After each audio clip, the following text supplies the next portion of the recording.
Welcome to the Tech Egg. Don't get scrambled. Enjoy the video. In this video, I will explain how to use File Explorer on your laptop. File Explorer is your central hub for managing all files and folders. You can open it by clicking the folder icon on your taskbar or by pressing the Windows key and the letter E simultaneously. Once open, you will see a navigation pane on the left and content on the right, allowing you to browse your computer's storage with ease. Keeping your files organized is crucial for efficiency. To create a new folder, simply right-click in an empty space and select New, then Folder. You can rename any file or folder by right-clicking it and choosing Rename. Moving or copying items is straightforward.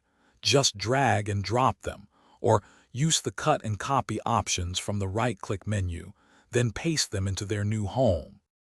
Finding specific files among hundreds can be challenging, but File Explorer makes it simple. Utilize the search bar at the top right to quickly locate documents by name or content.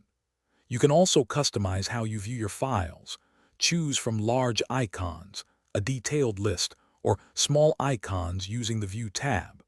Sorting options, like by date modified or file size, further enhance your ability to manage your digital workspace.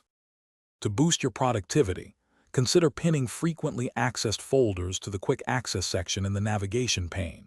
Just right-click and select Pin to quick access. Keyboard shortcuts like Ctrl+C for copy and Ctrl+V for paste can save you valuable seconds.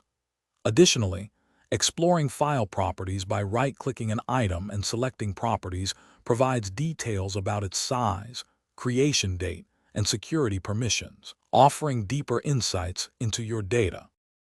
Thanks for watching. Consider subscribing if I helped unscramble your problems.